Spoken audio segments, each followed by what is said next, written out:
September 3rd, 2018 is officially football season again.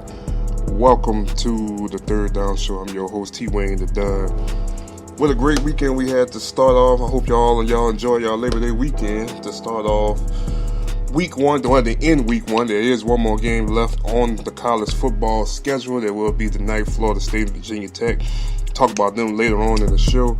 Also, we talk a little bit about Khalil Mack getting that mega contract that he got. The man got paid. How that's going to affect the Bears, and the Bears are low-key can kind of go back to their traditions and play defense and just get a system quarterback. Do they have that right now? But we talk about that later on. But what I'm going to talk about besides LSU, but we're going to talk about, my topic of the day is small schools matter. And now y'all probably think about, well, LSU got a big victory yesterday over Miami, but he's going to start off with small schools. I will start with small school. Nicholls State. I do attend that college. Nicholls State beat it Big 12 Kansas this past weekend, 26-23 in overtime. And Appalachian State, who played a heck of a ball game, should have won the ball game, but they lost in overtime to Penn State, 45-38. So my topic today is small schools matter, and that's where we're going to start today. So let's recap the Nicholls game from this past weekend. Kendall Bussey, to me, was the MVP for the Colonels. 28 carries, 123 yards, 1 touchdown on the day. I mean, his number stood out to me more than everybody else's. Next week, Nicholls played Tulane at Tulane. Now, the culture, when I was on campus about 2 years ago, the culture was changing. You felt the buzz was changing a little bit about Nicholls State football. I mean, for years and years, that was a laughing stock of a program over there. People didn't take Nicholls serious. But you knew it had to be coming soon, because remember last season they kept up with Texas A&M. They actually played a great football game with A&M. But at the end of the day, they came up short. So it was coming soon for Nicholls to win a big Division I game against a Power 5 conference team. I think it was coming real soon, and they finally did. Now, granted, Kansas got to be the lowest of the low, because Kansas coach David Booth, he's 3-34 as a head coach. Yeah, that's kind of a, yeah, laugh at that, folks. That's a laughing stock. And so the last 4 years he's been there, he's 3-34. That's not gonna get the job done, especially in the Big 12. And you think you almost averaging a game a year. That's not too good, man. Obviously, you not got the program going in the right direction over there in Kansas. So let's talk about Appalachian State. Appalachian State, when I pulled up the numbers, in total yards, Appalachian State had 451. Penn State had 434. In penalties, Appalachian State had 9. Penn State did have 2. In time of possession, Appalachian State beat Penn State by 5 minutes, 32.28, and Penn State had 27.02, I believe. Almost about 5 minute difference. You start pulling that stuff, there's no doubt in my mind this team should have won that game. Then I tried to pull it up. It was too late by the time I got home. But I was keeping up with it when I was at work. I'm like, man, Appalachian State had to score 28 points in the fourth quarter just to have a chance to win the game. And actually, if they stop Penn State a couple of times, they win the game in regulation. So all of this and all, because obviously, it's like the Sun Belt trying to be the conference to come out first, to kind of obtain the bigger conferences. Remember last year, Troy did beat LSU at home on LSU homecoming. What I'm trying to say is, small schools starting to matter. And I got to give these smaller schools a lot of respect, because look, obviously they're doing their homework when it comes to recruitment. And this is my question to you guys. Do the media overly hype certain players and skip a lot of players that are great football players that could be key contributors to some of these smaller schools? And I think so. When you think about college baseball, don't have a lot of scholarships to give out. LSU's one of the best schools when it comes to college baseball. Period. They can go out and recruit throughout the country. Here's the thing, though. There's so many kids in Louisiana that's great baseball players that don't get recruited to LSU, but they go to other schools, smaller schools, and they play well. Look at Stony Brook. Stony Brook not really that big of a school, and they always get great baseball teams. It's all about recruitment. A lot of the bigger schools pass on some of these guys that's probably like 3 stars and 2 stars and don't have the biggest name, but they're gonna go for the 4 and the 5 and the 6. I know there's no such thing as 6 stars, but look at Alabama. Alabama got 6-star people on their team, from first string and backup. We're gonna talk a little bit about them after a while. So I think the development of a lot of these players are because high school football has turned into more like mini colleges nowadays. When I was in high school, my first 2 years in high school, I can honestly say I didn't learn a thing about playing football the right way. We was running a non-traditional offense that you really see in the NFL or the college game. It's kind of faded out. Or if you run it, it's more modern style. We was running the wing T, but we were still running it back when it was about in the 80s and the 60s and the 70s. Nobody run the wing T like that no more. We only had like 2 passing plays in the wing, so we was running the football all day. It's not built like that no more. It's not. Now, if you ask me this. Tell me this. I didn't learn nothing, but my last 2 years in high school, I had a head coach who came under Nick Saban. He played for Nick Saban back in the 2003 LSU National Championship team. He ran the program like a mini college. All the way down from how we do our walkthroughs, all the way down to how we weightlifted, to how we ran our practices, how we did everything was like a mini college. Now, they still got high school coaches out there who don't never adapt to that strategy, and that hurts their players from get on the next level.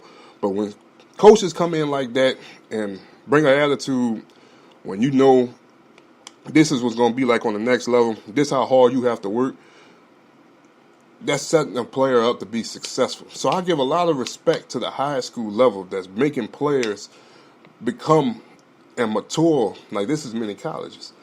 And I think that's why for sure you're going to have your 5, your 4-star guys that's going to get recruited heavily more than your 2 and your 3 or your walk-on guys. But the work ethic is there. I tell you this, if I had a team, I had 1 5-star dude, but I had at least 20 2-star and 3-stars that work hard every single day, I think I'll take that. I'll take that all day, every day. I would take that. Because at the end of the day, now granted, I'm not saying we're going to go out and probably win the college football national championship. We got a long way to go before we do that. But at the end of the day, here's how I say about it. I know I'm getting guys that's going to come to work every single day. They're going to work their tail off of me every single day. It's going to show in the games. And I think that's what some of these small schools are starting to get. Work hard all day. You know, I was watching, I forgot, it was the SWAC versus the MEAC yesterday. I forgot who it was who was playing yesterday. But they made a comment about the HBCU schools, and they said how some of the other smaller conferences starting to get it together and kind of be on the level with some of the bigger schools, like competing wise. And they wonder why HBCU schools not on that level yet. And it makes you wonder. It makes you wonder because even being a black man myself, if that was my last option, I would go. Because I think HBCU schools get overlooked so much. The facilities not as up to date as certain schools that are even in smaller conferences. You know, it's sad to say some people look at HBCUs as an upgraded version of a high school football game. And they had some historical people come out of HBCUs. I really hope they do get together. You know, Grambling played UL this past weekend, and I really wanted Grambling to win. After Grambling had a successful season last year, they went all the way to the Black National Championship game. Grambling got the hell beat out of them on Saturday. And I was kind of shocked because I don't think UL is really that great. And they really lost like UL was like Alabama. Like, man, the HBCUs really don't have, or they don't really recruit, or they don't recruit well, or they just can't get the best recruits. But there ain't no reason why for Grambling to lose that bad to UL. UL not that great. But that's a story for another day. I'm going to be paying attention to a lot of HBCUs this year because I really want to see them shine and become how some of the other smaller conferences starting to get on that level and start to compete with these bigger schools. So remember, small schools matter in this day and age for sure. Small schools really do matter. But let's talk about last night. LSU did defeat Miami 33-17. The score don't really show how bad Miami actually lost. But then again, LSU started to take a few plays off at the end. But we do come out with the dub week 1, day 1. And what that means for both programs going forward. So let's talk a little bit about them right now. Now, I'm going to go ahead and say it. I'm going to say it off the dome. Is that Ed Orgeron came out with a statement to the fans. Day 1, letting people know that he wants to be here. Now, on that schedule this year, LSU plays, or actually played, but before they played, there was 4 teams on that schedule that was all in the college football playoff mix last year. And that was Miami, Auburn, Georgia, and Alabama. And that's the Georgia-Alabama was the championship game.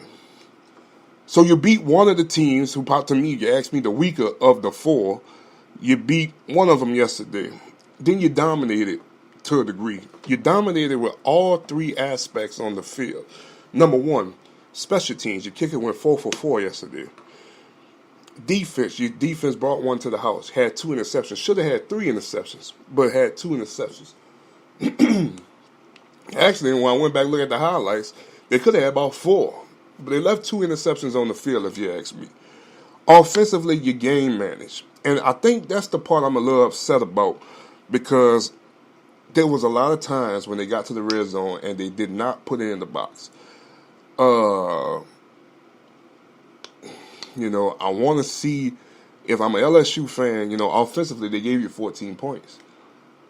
Actually, they gave you 14 points in the field and they gave you 4 field goals. But I'm talking about offense. I'm not talking about the kicking game. I'm talking about just true offense gave you 14 points last night. It's not enough. When you get your opportunities to get inside the red zone, especially at one point in time, they was inside the 5-yard line. And you could tell they were trying to get Burrow his touchdown pass just to give him that confidence. You got to put it in the box. You have to. I'm excited because, granted, Miami was a top 10 opponent last night. The future, Miami kind of banked on this game to kind of give them a shot at the end of the year when they start popping up to have a chance. This would have been a good game for Miami to win with the same amount of score, 33-17. Miami wins this game with that score. It kind of gives them momentum. The voters going to remember that later on in the year. So I take what we got. Nick Brissett, he had a heck of a game last night. Brissett ran for 22 carries, 125 yards, and 2 touchdowns. Joe Burrow actually had a good game, 11 for 24, 140 yards. A lot of balls you could tell some of the nerves. I think first drive they had a lot of nerves. Second drive they still had a lot of nerves. I think it's going to get better next week when they play Southeastern. I think he's going to throw the ball a little bit more. But Brissett trying to show that he could be the man over there in the backfield for the Tigers. I want to see that. Malik Rozier is not the answer for these cats. And it almost makes me want Mark Richt the answer for these cats. Now, let me get on the Miami Hurricanes. The Hurricanes are officially on a 4-game losing streak. Now, am I wrong for getting on them so bad? I'm not wrong for it, guys. I'm going to tell you why. The last 4 games that these cats has played. Now, this week they're coming up. They're going to play Savannah State at home. The last 4 games these boys has played. Miami lost to number 1 Clemson at the time, 38-3. They lost to Wisconsin, 34-24, and they lost to LSU, 33-17. They lost to Pitt, 24-14 on Black Friday this past year. Now, lost 3 games in the year 2017. 2018, they already started off losing. Now, 3 out of the 4 losses are top 25 opponent loss. Number 1, Clemson. Number 6, Wisconsin. Number 25, LSU. Didn't even put up a touchdown against Clemson. 38-3. Lost by 10 to Wisconsin. And they lose by 16 to LSU. Now, Mark